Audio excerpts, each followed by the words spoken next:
Welcome, brave souls, to the chilling depths of horror and detail.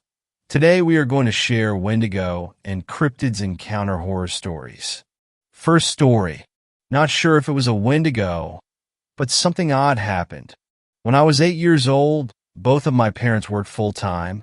My dad was predominantly on third shift at his job, and my mom was an elementary school teacher. We lived literally right up the road from my grandparents in a very small town. It was getting close to my 9th birthday when I contracted strep throat and scarlet fever. I was severely sick, could barely speak, had the first case of cold sweats that I remember in my life, and could barely pull myself out of bed to even use the restroom. I was absolutely miserable, and of course, being as young as I was, I didn't take the pain very well.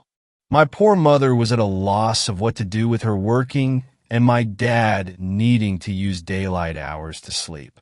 The first day I was sick, perhaps it was a Tuesday, my birthday would fall on a Friday. My dad stayed up most of the day with me, made me food, let me sleep in his lap on the couch, wiped my forehead down, made sure I took my medicine, etc. But on the second day, my grandmother had called and offered to let me stay at her house so my dad could sleep. He said yes, and woke me up around 7 that morning to drive me up to her home. My grandfather also worked at this time too, so he was already gone to work when I arrived there. I don't remember too much of the early morning. I probably just slept in my grandmother's bed, tossing and turning when I'd wake up feeling extra bad. She encouraged me to swallow my awful tasting medicine a little more gently than my dad did. She did fix me some tomato soup to try and eat, and it was the first time since I'd gotten sick that I had an appetite. I should mention my grandmother had this cute Yorkshire Terrier named Samson. He was very docile, not like the usual annoying, barking all the time terriers. Samson came into the room and curled up next to me as I dozed. I didn't know when I woke up at some point. It had to be the early afternoon/lunchtime because I could hear the TV faintly from the living room on some game show. My grandmother had a ritual of eating her lunch while watching a game show. I think it was The Price is Right. I was trying to fall back asleep because I had gotten this really bad headache, maybe from dehydration. I was on the verge of sleep when I was jolted awake by this Samson yelp that erupted from the living room. The terrier curled up next to my feet, perked up, but didn't move. I knew I had heard his name being called too, but it was odd he didn't respond. Samson. My grandmother called again. Samson. Samson. The dog still didn't run out of the room to her. I was confused, as he was so obedient to my grandmother. He was almost frozen, staring at the cracked open door, but making no attempt to go to her. She called Samson, maybe 3 or 4 more times. Then I got annoyed. I remember flinging the covers off of me. Of course, my clothes are sticky with sweat, and I just generally feel uncomfortable and groggy.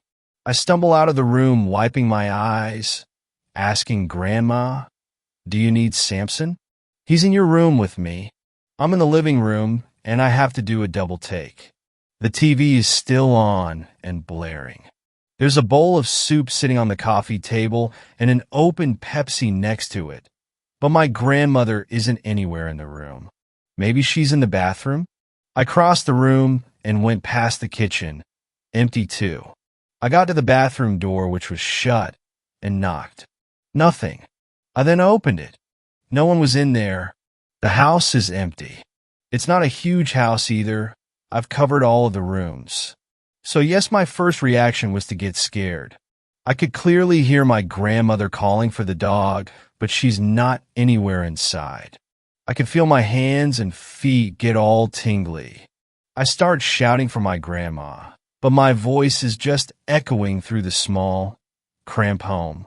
Samson had gotten up at this point and was sitting near the couch, looking completely undisturbed. I fumbled for the remote and turned the TV off and yelled, more like wheezed, to the top of my lungs, which you can imagine how painful this was with a scratchy, infected throat. "Grandma!" The worst part happened next. I heard her shouting my name back, clear as ever, like she was standing only feet away. I start crying now, scared out of my mind. I feel like maybe it has to be a ghost. I grew up with scary ghost stories courtesy of my dad, and I'm convinced now I'm in the room with a ghost. And then she slash whatever this was, proceeded to call my name again. Then there was a second voice, definitely not my grandmother's. It was deeper, definitely more masculine, and absolutely terrifying as it shouted, "Come to the front door." I did not do that.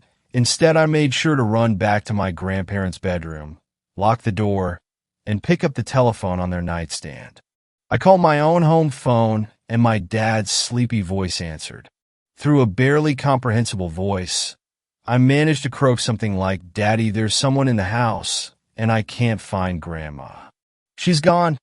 My dad, of course, said he jumped out of bed, grabbed a Swiss Army knife he kept in a drawer next to the bed, and ran down the road to the house in his PJs and bare feet. He ran up to the front door, jiggled the handle. It was locked. So he made his way around, and since he knew the garage code, just punched it in and got inside.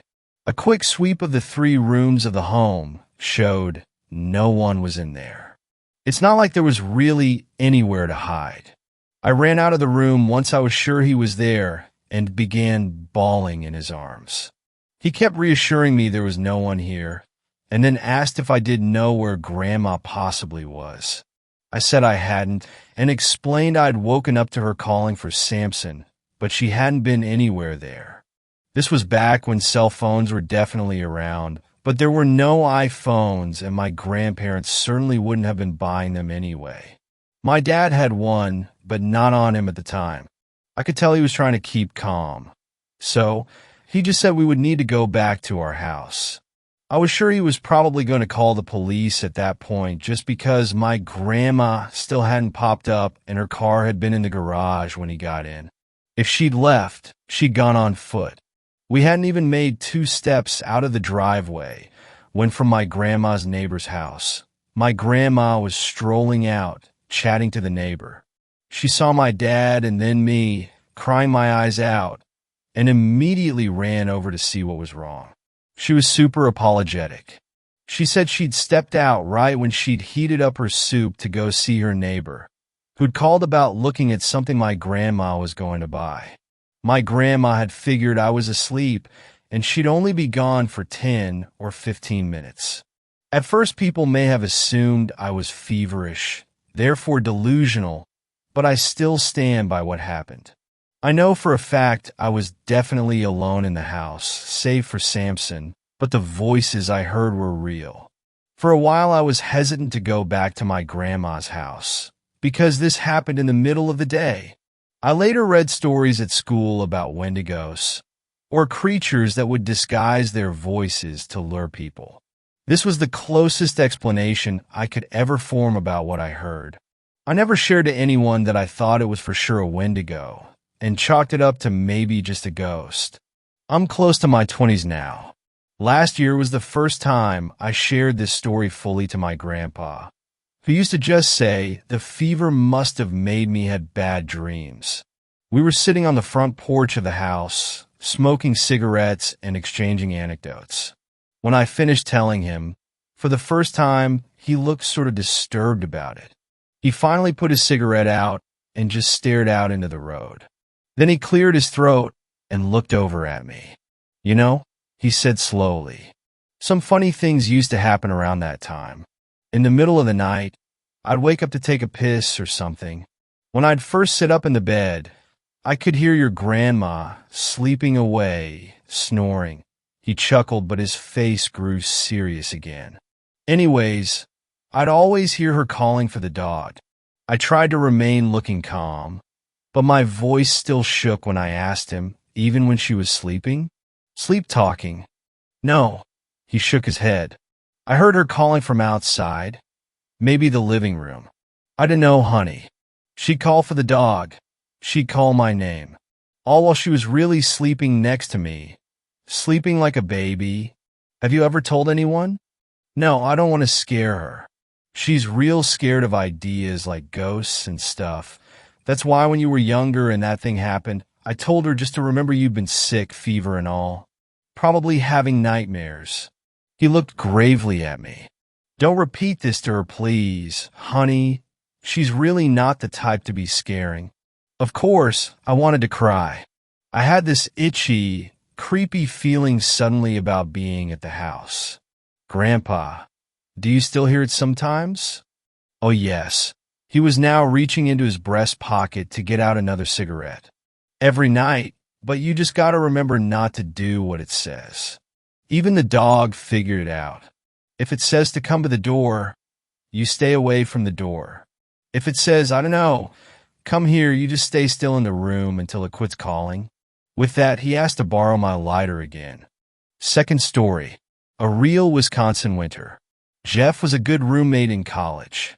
He was quiet, friendly when necessary, and always down for a shitty movie. I guess I would call him my friend, although we didn't hang out much outside the dorm. He was much more intellectual than me, and I was much more into sports than him. We were kind of the odd couple, but it worked. Every summer we would go back to our respective homes, me in California, him in Wisconsin, and then in August we'd meet back up for another year. To be honest, I never wondered what Jeff's home would look like. I guess we weren't close enough for me to think of him like that. But senior year, he started mentioning where he was from. He offered little tidbits about Wisconsin and the tiny town he was born in. It didn't bother me. I figured he wanted to get closer. Then he started to joke that I should come stay at his place over winter break and experience a real Wisconsin winter. I told him it gets cold in California sometimes, and he laughed. The kind of laugh someone wise would give to someone stupid. He just smiled his dopey smile at me and said there was nothing like a Wisconsin winter. You have to be there to really understand it. He twirled his pen between his fingers. I followed the pen as it bounced between his thumb and forefinger, swirling up and down. I thought of my older brother, who had said something nearly identical to me. I was 7 years younger than him. When I turned 10, he decided to start bragging about his sex life. He described the acts in close detail. He said Penny Turner's vagina was so big, he put his whole arm inside her. I didn't believe him. He grinned. You have to be there to really understand it. It took me another 6 years to realize he was fucking with me. This, of course, came after I tried to stick my whole arm in my first girlfriend. I wonder if I had even told Jeff that story. I thought about my brother and what he would say to Jeff. All right, I told him. Prove it. Take me home with you at break, and I'll see it for myself. A grin spread across his face. I have to warn you, Ian, it gets very cold. A cold you can feel in your bones. Your face will be on fire with it. There is nowhere to hide from the cold. It finds you even under the heaviest blockade. Dude, you sound like an idiot. We both laughed. Jeff had a tendency to wax poetic. He was an English major after all. Okay, fine. But it's fucking chilly.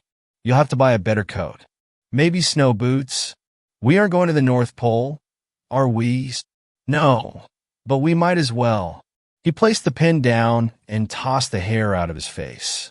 It's like the opposite of hell, except you're still there. Just the fire is replaced with ice.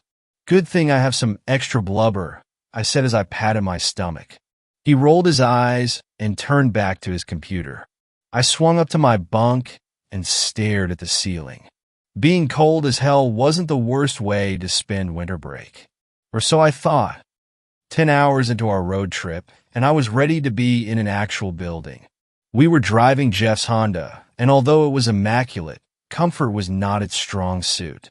Jeff insisted we keep all of the snacks organized and contained so we wouldn't ruin his interior. I told him he was the only 21-year-old with a car cleaner than his mother's. You obviously don't know my mother, he laughed. So how far away are we? I knew I sounded like a whiny kid, but Jeff just kept smiling. Another 5 to go, and you drive home every break? I longed for the comfort of my first-class airplane seat. Yep, every break. I just can't stay away. And what's the town called again? He sighed. Plainfield. Sounds pretty boring. I leaned back, happy with my joke. It's a tiny place, but it has its charm. If you like cows or soybeans, you'll love it. Can't say I'm too fond of either. I opened the package marked chips and shoved some in my mouth. Jeff grimaced but stayed silent. When we finally pulled up to a house, it was getting dark. We'd been driving since 7 that morning, and I wanted more than anything to curl up in a bed and sleep. Snow whipped up from the ground in spiraling ringlets of white. Despite the temperature, Wisconsin was surprisingly beautiful. The hills had lovely leafless trees, and the empty pastures stretched like checkerboards across the fields. I appreciated the view, but the -3-degree temperature was certainly biting. Jeff's house was at least a 10-minute drive from any other structure we saw. It was literally in the middle of nowhere, but at least it was a house. All of the lights inside were out. Jeff stopped the car and let out a long breath. He turned to me. I'm going to unlock the door and get the fire lit. Can you stay in the car for a few minutes? Sure. Just hurry, it's creepy out here. He nodded and rushed inside. A light turned on, and I could see him bustling around. I rubbed my arms to stay warm. It suddenly felt darker. I was more keenly aware of how isolated we were. I saw a large light flickering in the far window. I was anxious to get out of the car. The door opened, and I saw Jeff beckon to me. I gratefully ran into the house, leaving my bags behind. I rushed to the fireplace. It sat on the back wall. 2 shabby couches were positioned close by, and I sat, reaching my fingers towards the flame. Jeff sat across from me, his arms folded. I felt a bit warmer, so I looked around. The house itself was very small but homey. Decorative needlepoints and old-timey paintings littered the walls. Crocheted blankets covered almost every surface. It looked like a place transported from a different era. The walls were paneled wood, and the floors were decked in a red shag carpet. It smelled of smoke and decay. Is this like your grandma's place? I looked up to see Jeff staring at me. No, this is where I grew up. His voice was as cold as the wind outside. Sorry, man, I didn't mean to offend you. He didn't blink. So, you don't have heat? Just a fireplace? A fireplace is heat, Ian. Is that not good enough for you? I watched the fire reflected in his eyes and thought to myself, how much did I really know about this guy? I let him drive me 15 hours away from school and put me up in this old house. I shook my head. Of course I knew him. I'd known him almost 4 years. Then why did he look like a stranger? Plainfield has a pretty famous resident, you know, he said softly. Or did, rather. He's dead now. Oh yeah. I inched closer to the fire. We were in all the newspapers. This was before I was born, but we never really outlived the hype. People come here all the time to try and imagine what life was like for Ed. Still get a reporter now, and then two. Ed? Jeff smiled. You really need to take a history class, Ian. Or actually a psych class. Talked all about old Ed and abnormal psych. I felt a shiver run down my spine. Why are you telling me this? To give you an idea of what life is like here. He stood up. I think it's time to show you my bedroom. God, yeah, bed would be amazing. I tried to shrug off the weird vibes I was getting. It was probably the cold getting to my head. Jeff took off, and I followed. We entered an ancient-looking kitchen that hadn't been touched in years. A wood-burning stove towered above the homemade table and rickety chairs. A doily sat in the center of a table with 2 letters in the lace. J and D. A small pantry held nothing but canned meats and other sundries. Jeff stopped in front of a door and fumbled with a large padlock. He pulled a key from his pocket, and the scrape of the lock turning was intense. He swung it open and motioned inside. I peeked from behind him and realized the door led to a basement. Your bedroom is in the basement? Very astute, Ian. He began descending the stairs. Come on, you can rest down here. I hesitated. Jeff, where is your family? He paused halfway down the steps. They are visiting my uncle in Milwaukee. He swallowed audibly. Come on down, Ian. Unless you're scared. That last comment reminded me of my older brother, who once left me in the woods to find my own way out. I begged him not to leave me, and he just laughed. What are you, scared? I want to say yes. I'm scared. I'm terrified. But I knew if I admitted my true feelings, he would never respect me. So I let him leave me there, alone and 9 years old. It took me all day to find the road and another 2 hours to walk home. My mother screamed at me, and I was grounded for a month. But my big brother nodded as if I had done something heroic. Had I told that story to Jeff? I stepped forward towards the stairs, and Jeff turned away to continue down. It was dark below, but I managed to reach the floor without falling. Jeff was a little ways away from me, and suddenly a light bulb was turned on. I covered my eyes for a second and then adjusted to the light. The basement was even smaller than the kitchen. It had a few shelves of canned food, some random storage containers, and an old dog crate. The ground looked earthen. I smelled piss and vomit. Something must have died down here. I looked at Jeff, who was shaking. His eyes were big, and he was scared. Cold? Hey man, are you okay? This isn't your bedroom. I walked toward him to put a hand on his shoulder, but he backed up. With an unsteady hand, he pointed at the dog crate. My bedroom, he said in a whisper. I followed his gaze and stared at the crate. It was made of metal bars with claw marks surrounding it. It couldn't be more than 2 feet high. My mouth hung open. You slept in that? Every night. And most of the day, too. His voice was pitchy. I've never told anyone before. My fear faded away, and I felt only sadness for Jeff. That's fucked up. Why did your parents do that to you? Because of this. He slid his hands over one of the storage containers. The lid popped off, and a smell filled the basement. I gagged. Jeff lifted a lamp from the container. Why would? But my words stopped when I realized what the lampshade was made of. It's skin from my grandma. She died, and I borrowed her for my projects. His face turned from nervous to excited. Its own town's legacy. I knew I had to keep the spirit alive. I backed up, ready to bolt up the stairs. He grinned. Where do you think you're going? I have the car keys, and it's a 6-mile walk to the next house. Think you can make it now that the sun's down? It's probably 13 below by now. What the hell did you bring me here for? He put the lamp back and pulled out his second item. It was a skull. My uncle died from brain cancer, so I turned his head into a bowl. Isn't it beautiful? I'm going to call the cops, Jeff. I reached into my pocket, but realized I had left my phone charging in the car. But I haven't even shown you my best work. He reached back down and lifted a framed painting. But it wasn't a painting. Holy fuck is that? A vulva? Yes. Ed Gain had one on his wall, so I wanted my own. Unfortunately, no one had died recently, so I had to take it from my sister. She didn't survive the encounter.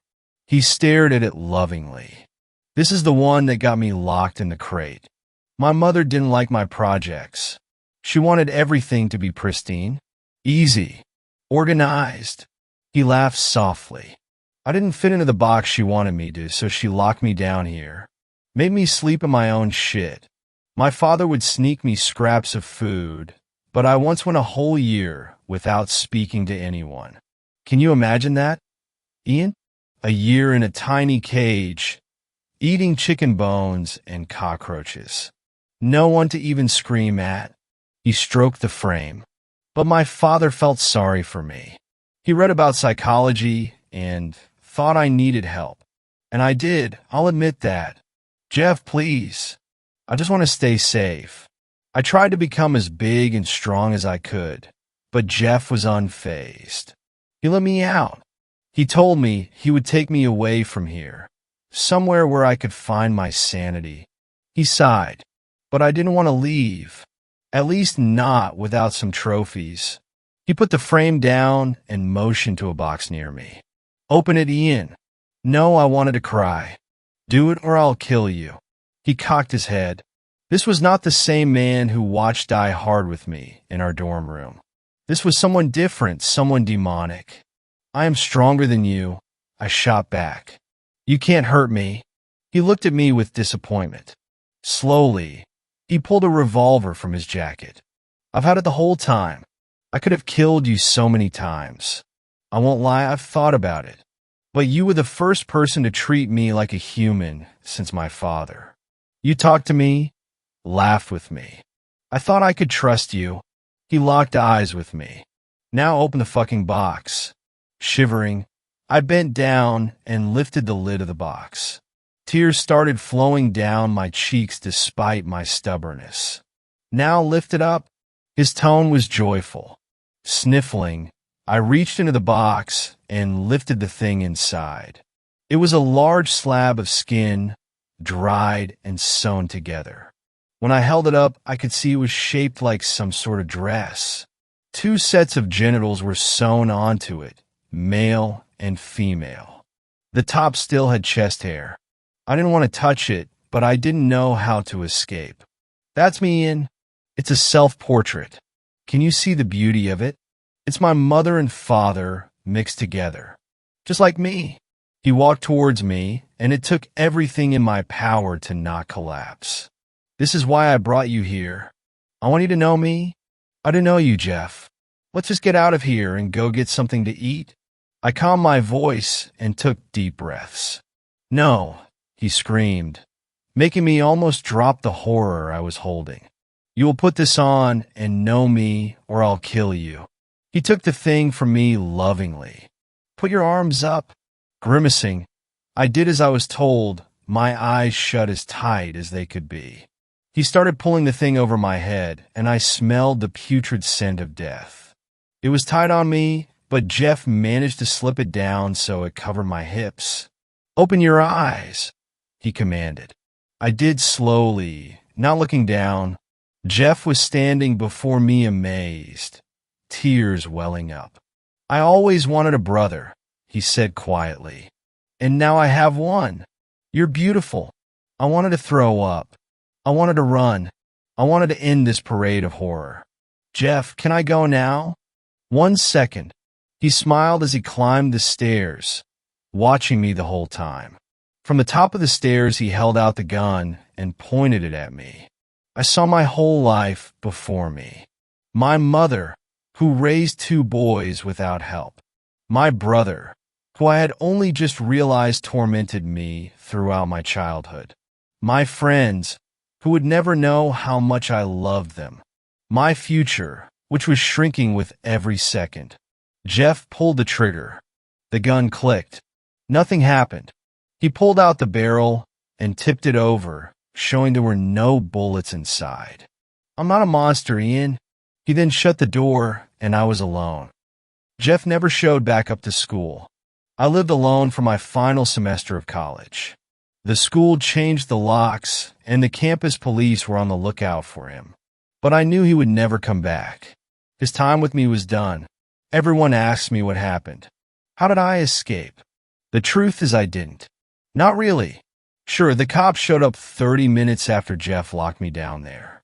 They broke down the basement door and found me on my knees, sobbing, still in the skin suit. One of the cops threw up. The other ran to me, screaming for me to explain myself. I couldn't talk. They handcuffed me and took me to the precinct. It took 2 people to take the tight horror off my body. I couldn't stop crying. I wanted to call my mom.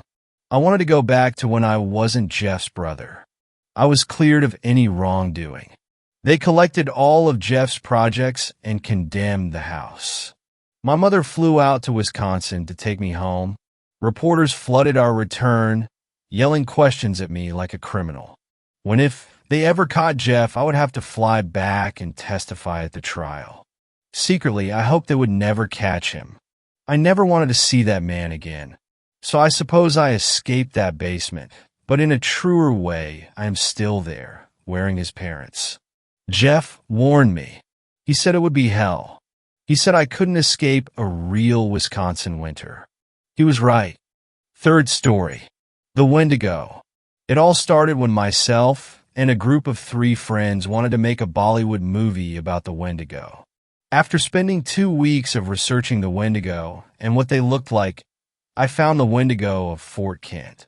Some say that a doctor locked himself in his house with his dead wife that had just died of smallpox. Then he ate her and turned into the Wendigo. Along with his wife, many of the town's folk died from smallpox. Once the man left his home, he killed and ate the remaining dozen or so residents of the town. No one is really sure about what happened, but there is one fact no one can deny. Fort Kent became a ghost town, and no one really knows why. After finding out all of this information, I knew that we had a great idea for a movie. The only problem was the place was pretty isolated. So if we got into any trouble, it would be days before anyone would be able to help them. Luckily, Bobby's parents were filthy rich. Since they were both plastic surgeons, they spoiled Bobby rotten and gave him everything he wanted. Even so, he was a pretty down-to-earth guy and one of my best friends. Along with Bobby, there was Mike and Kylie. As for myself, the producer of the soon-to-be movie, my name is Tara. So we took off in a small jet, heading from Ottawa, Ontario, Canada to Elk Point Airport, Alberta. We took a fancy Canon 80D DSLR camera with us to shoot the movie, as well as a portable field mixer, a wireless microphone system, a shotgun microphone and boom pole, wind protection for the mics, a field recorder, and headphones. Along with all of that equipment, we brought camping equipment. When we got to Elk Point Airport, we rented a Hyundai Tucson, loaded it up with all of our equipment, and headed for Bonnyville. Now, it usually takes 45 minutes to an hour to drive to Bonnyville, but we were going in January. They had just gotten 24 cms of snow, and the roads were heavy with snow. It took us 3 hours to get to Bonnyville, where we got groceries and lots of alcohol for our month's stay in the ghost town of Fort Kent. For a bit of background, the 4 of us have been friends since elementary and just graduated high school. We decided to take a year off before heading to college and came up with the bright idea of making a horror movie. Bobby's parents had given Bobby the sound equipment and camera as a graduation present. We spent the summer figuring out what we were going to film when we came across the urban legend of the Wendigo of Fort Kent. Since then, we have been obsessed about the film. After we had gotten the essentials needed for our trip to the ghost town, we headed for the fort. January 12th, 2018, Day 1. We arrived in Fort Kent around 2 p.m. It took us 4 hours to set up all the tents and gear. We decided to set up near the outskirts of town. For some reason, we felt more comfortable here. No one said anything, but everyone got more nervous the further we went into town. By the time we were all set up, the sun had already set, and we couldn't see anything past the glow of the bonfire. We decided to drink the night away, talking about all the things we would do once the morning came. Around 10 p.m., we started to notice snowflakes starting to fall. We huddled around the fire more, but when the wind started picking up as well, we decided to call it a night. We had 2 tents set up, one for me and Mike, and the other one for Kylie and Bobby. Mike and I lay on top of a blow-up queen-size mattress that had 3 heavy covers on top of it. The 2 of us got under the blankets and looked up at the ceiling. I could feel Mike trying to get into my pants, but I shrugged him off. This place was giving me a bad vibe, and I wasn't in the mood. The walls of the 8-person tent shook as the wind and snow pummeled against the tent, making it difficult to hear anything. At the time, I didn't think anything of it, but I swore I thought I could hear the howl of a wolf through the sound of the wind. January 13th, 2018, Day 2. I woke up around 6 a.m. this morning to Mike snoring beside me. His arm was draped around me as my eyes slowly opened. The tent was still, and the sound of the wind was silent. I brought my hand up to his arm and pulled it off of me. I rolled off the bed and pulled myself off of the floor. I quickly got dressed. To my surprise, it was warmer inside than I thought it would have been. I put on a parka and toque and opened the flap that led outside. A foot of snow fell into the tent the moment the flap was open. I let out a startled silent meep and jumped back. I looked behind me, wondering if I had awoken Mike. To my relief, he was still snoring away. I composed myself and pulled myself out of the tent and into the snow. The snow crunched under my boots as I walked outside.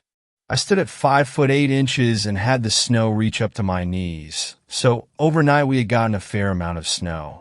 So it took me by complete surprise when I saw a set of footprints traveling through the snow around our tents. I figured that Bobby must have gotten up during the night and had a smoke. So again, I didn't think much of it. I looked towards the town. 2 run-down houses stood about 100 feet away. Then I looked to my right and saw our rental vehicle completely covered in snow. I spent the next 2 hours cleaning off the vehicle of snow. By the time I had finally gotten it cleaned, the rest of my friends had gotten up and started walking around. Bobby had taken out his camera and started to film the area. The last I had seen him, he was heading into town with Kylie while Mike came over to me. We talked a while about the project we were working on. We didn't have any shovels, so getting the SUV out of the area we were in was very difficult. Eventually, after much effort, we got the SUV out and onto the soft snow. The 4-wheel drive made the situation a little better. We both got into the SUV and drove it through the town. We followed the footprints that seemed to go to each house in the town, until finally the footprints went to a house, and there weren't any footprints coming back out. We parked the SUV on the side of the road, got out, and headed to the house the footprints went to. Turns out, the house had looked like someone had been living in it recently. We found them in the basement. Bobby was filming writing, which was covering every square inch of the basement. On one side of the wall, it read, "Beware the Wendigo." As the writing went along the wall, the writing got more and more messy. By the end, the writing became scratches in the wall. Finally, it read, "I am the Wendigo." We did some more shooting, making an introduction to the movie. By the time 4 p.m. came around, we decided to head back to the campground and pack it in for the night. By the time we got back to camp, it was pitch black outside. We parked the SUV beside the tents, and all 4 of us headed inside mine and Mike's tent. We continued to drink and had a cold dinner from soup cans. We played cards until 10 p.m., right until we heard a howl coming right outside of our tent. We had been talking pretty loudly, so we hadn't heard it approach. We could hear the sound of crunching snow under heavy footprints. Then its shadow cast itself on the tent, and the only thing we could see were its legs. Not only was the creature bipedal, but it was huge. Mike was about to open the flap to check what it was when we heard the sound of metal being torn to pieces. The sound of the car alarm going off as it did. I wanted to scream, but I was too terrified to do so. Soon the sound of metal being torn to shreds stopped, and silence ensued. I was about to let out a sigh of relief when I heard another howl.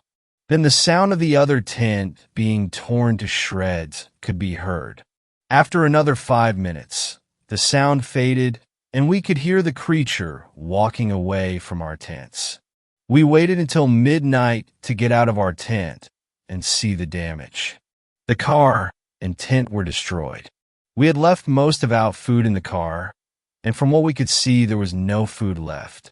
Kylie started to cry, and Bobby tried to console her, while Mike and I just stood there in shock, wondering what we would do next. Bobby had brought his camera into our tent, but the sound equipment he had been in his tent and was now destroyed as well. We realized that our project was finished, and we would have to go back to Bonneville in the morning. We didn't get much sleep that night, and this was only the tip of the iceberg. Our stay in Fort Kent was only just starting. Fourth story. My girlfriend's journals. I am Wendigo. OP delivers. So much has happened in the last few months. My life seems to have turned upside down overnight. I don't think I know what is going on, even now after everything is settling down. For those of you who do not yet know my story, follow this link and read up on everything that happened up until now. I know it's kind of long, but it's scary as shit. I mean, it was for me, and based off of the comments people made, it scared them too. Rightfully so, because by the time you and I finish this journey, you will wish you could turn back time to the point where you never read this, to a time where your paranoia wouldn't screw with your life. I certainly wish I could turn back time. I would perhaps do things differently. When we last talked, I was staying at the home of two of my friends, Reagan and Jim. Reagan and Jim went missing, along with my girlfriend Victoria. I had no idea where any of them were, and my only contact with them for the following week was a few creepy texts sent from my girlfriend. I knew they were kidnapped. I knew they must have been going through hell. The person that did this to me let me know very clearly that if I tried to contact authorities, they would be dead. They were not playing games. The note I found with a severed finger attached to it was proof of that. Seriously, if you're lost right now, go read the whole story and stop being a lazy prick. So here we are, a week after the disappearance of my friends, and a few weeks after the disappearance of Victoria. I had more or less given up on life. I quit my job and was living off of my savings in a house that was not mine. It wasn't hard, even with only a few $1,000s to my name. Reagan and Jim had a ton of stuff I could use. The best part is that I didn't need to pay rent. I would spend my days playing video games and browsing Reddit, and I would spend my nights drinking heavily and fantasizing about ways that I could rescue the people I loved. It wasn't until 2 weeks later that I finally got hit with reality. It was midnight and I was buzzed and watching a terrible movie on TV. I heard a car pull up outside on the driveway. I thought nothing of it. I kept watching that terrible movie. Then I heard a muffled scream. Shit. I remembered that I had a psychopath stalking me. I got up slowly, trying to use my ears to figure out what was going on outside. I heard footsteps, someone heavy, another muffled scream, and a grunt. Then a few seconds of silence. Finally, a knock on the door that made me figuratively shit my pants. I just stood there like an idiot, waiting for something to happen. A minute or two went by, and then I heard the car speed off. I didn't know what to do, so I checked outside the window. Nothing. I looked into the peephole in the door and saw nobody. By this time, I had gotten over the harassment from this psychopath. Judging from how easily he or she abducted Victoria and my friends, they could kill me anytime they wanted to. I was still alive, and because I was still alive, it was time for more drinking, more shitty movies, and more sleep. I don't know what time I knocked out, but I woke up in the morning with a splitting headache. I drank some water and made some breakfast. I remembered the previous night's events, and now that it was light out, I decided to check the driveway to see what happened. I didn't have to walk to the driveway to find out. I opened the door and saw her. Reagan, bloodied, naked, and pretty much dead. I dragged her inside and put her on the couch. Fuck. If I had opened the door last night, her condition wouldn't have been this bad. I could have done something. I got her water and tried to wake her up. She did. At first she had no idea where she was. I tried talking to her, but she was really out of it. She smelled really bad too, like urine and feces. I was pretty sure she was covered in it too, along with blood. There were cuts up and down her legs, groin, and armpits. I just sat there and waited. I had a few drinks and watched a few terrible movies. In the evening, she finally came to. She asked me what happened. You tell me, I said. You got dumped on the front door last night like this. What is going on? Where is Jim? She talked slowly. She was still exhausted, and rightfully so. I don't remember much. Not yet. You're an asshole, Alex. What? I asked. Why? Why? Why am I still naked? Why the hell did you leave me out there all night? Why didn't you call the cops? Or take me to a hospital? Do you need a hospital? No, asshole. I'll be fine. I need a shower. And I need to call the police. You can't call the police, I told her. I already did. They couldn't do much because I had no clue what to tell them. I also got a note with a finger on it that said if I contact the cops, then you, Jim, and Victoria die. And what? A finger? Yeah, look, I am as confused as you are. I have no idea what's going on, and I'm done trying to figure it out. When you're ready, tell me what happened. If you need anything, let me know. I stood up and was about to walk out when she turned on her side, and I saw her back. Holy shit, Reagan, what the hell? Words. I saw words. Carved into her. I read them out loud to her. Used up filth. She began shaking. She ran to the bathroom to look. I heard screaming. I heard crying. I went in and she was on the floor sobbing. What the hell happened to you? I asked her. He raped me. Who's he? I don't know. He tortured Jim. The things he did to him were so much worse. We have to go back. I remember how to get back. I remember where he took us. You're in no condition to do shit right now, I told her. Help me get into the tub. I can barely move. I'm covered in my own piss, and you're hovering above me like a fucking douchebag. I helped her up and carried her to the tub. Run the water, she told me, so I did. I was about to leave when she asked me where I was going. To give you some privacy, I said. I don't want privacy. I want to kill the piece of shit that did this. Sit down and listen. I know where he's holding them. Who is he? He only spoke to us once. The only thing I ever heard him say, I am Wendigo. I need flesh. So we sat there for the next hour as she told me everything that happened to her in the last week. Guys, I thought I could fit this all into one last update, but there's more to tell. Rather than telling you Reagan's story as I remember it, I am having her type it up for you guys, and I will post it when it's done and when she is ready for the world to read it. It gets pretty damn gruesome. For the few of you who are confused about the timeline of events here, this all took place months ago. We've all been recovering since then, and I have been trying to piece together this story in a comprehensible format for you. I'll see you guys again soon. For now, for the love of God, keep your doors locked. Fifth story. Why I don't go into the woods anymore. My mother moved out when I was young. Not young like infantile, but like 6th grade young. I knew what was happening. She moved into a house that was tucked away into the woods, only reachable from a dirt road that branched off of the main one about 2 miles away. The house was secluded in the woods. The move was shocking to say the least. Everything felt as if it happened so quickly over the span of only a few months. It felt as if out of nowhere Mom was moving out and restarting her life.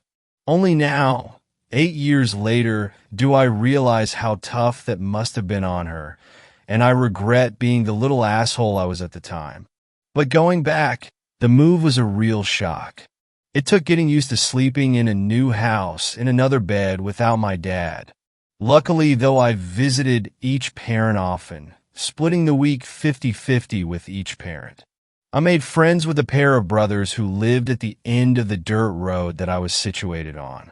Those 2 boys were probably a big reason I was able to adjust well with the divorce of my parents. We would often spend hours, whole days, playing in the woods that surrounded our house, discovering cool rocks and building forts to hang out in, trying to find and corral turtles from the various ponds and swamps scattered throughout the woods. We lived the life of your cliché group of pals. We bonded over wrestling and riding our 4-wheelers throughout the woods. Our go-to spot was the quarry located about halfway between our 2 houses, but tucked deep into the woods, only really accessible through back trails and ATV paths. It must have been easily over 100 years since the quarry served any real purpose. We would spend so much time in the quarry, we would often bring spare gas tanks to refill when we eventually drained our own by trying to see who can hit the biggest jump. The quarry was our sandlot, our barrens, our true secret fort.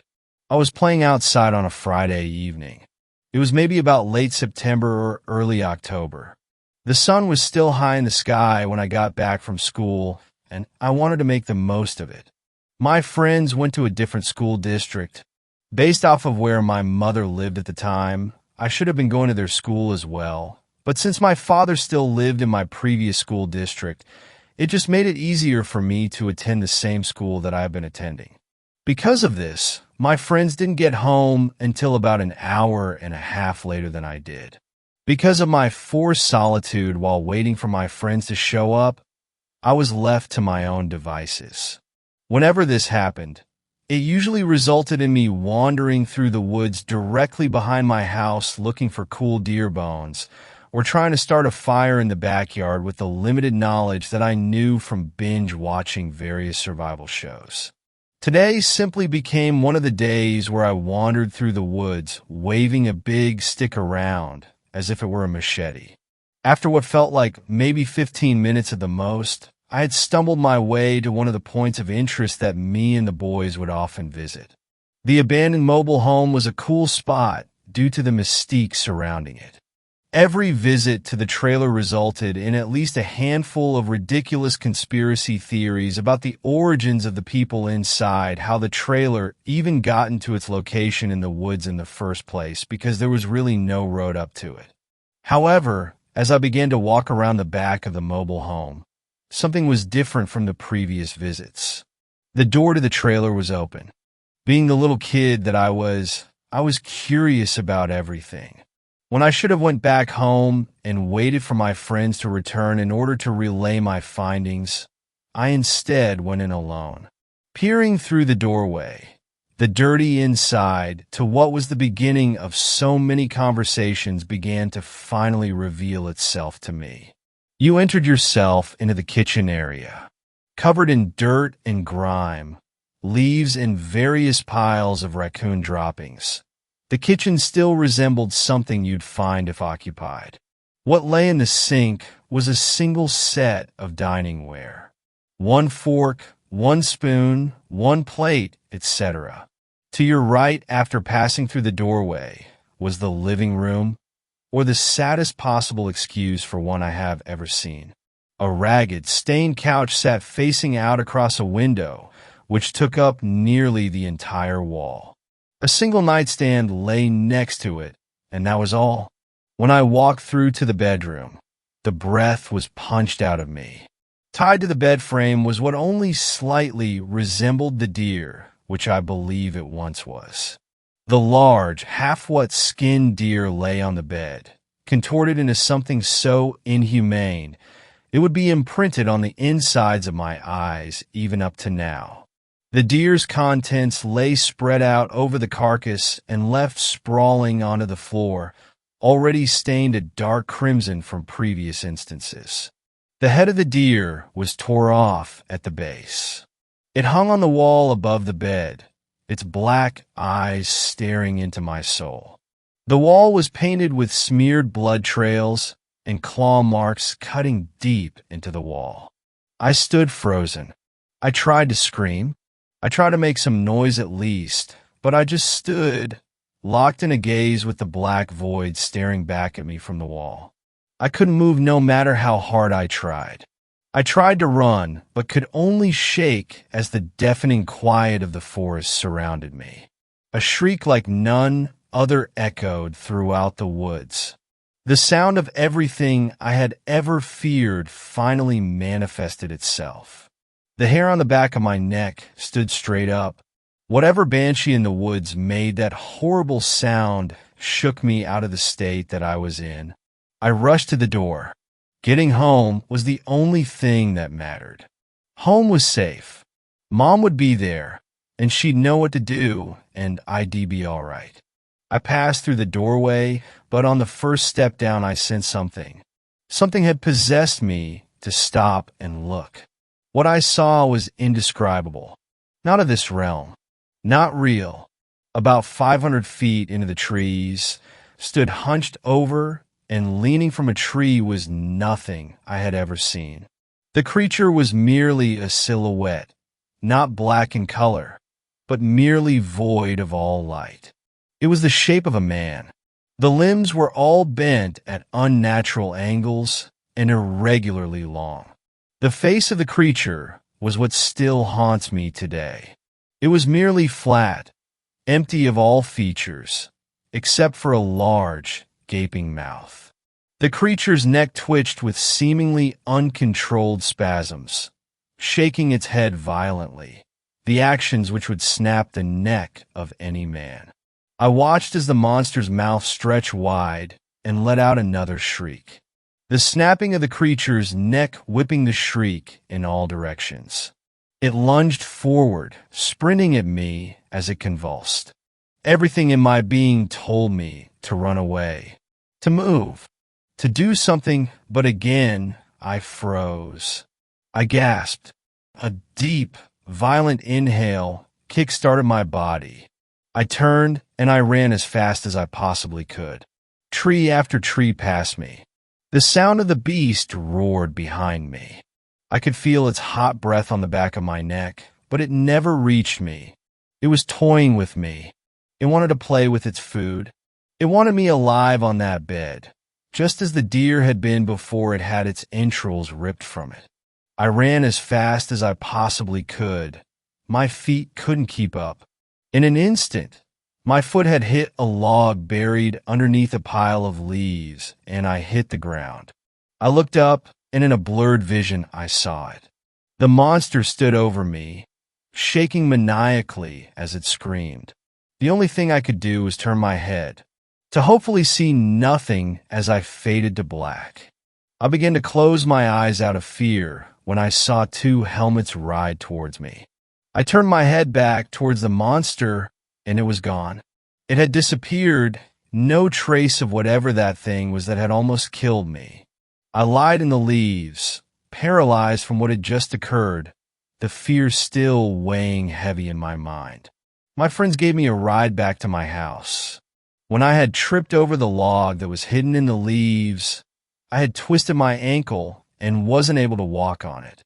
After a well-deserved lecture by my mother about not going into the woods alone, me and my friends stayed in the house until it was time for them to go and for me to go to bed. I woke up that night in a cold sweat. Desperately in need of a drink, I hobbled into the kitchen and began to fix myself a glass of water. That's when I made the mistake of looking out the kitchen window. On the other side of the fence, it stood there, shaking violently in the moonlight, fixated on me. The next thing I knew, I blinked and it was gone. My mother moved in with her new boyfriend not long after my encounter with whatever hunted inside those woods. That blood-curdling shriek still haunts me to this day.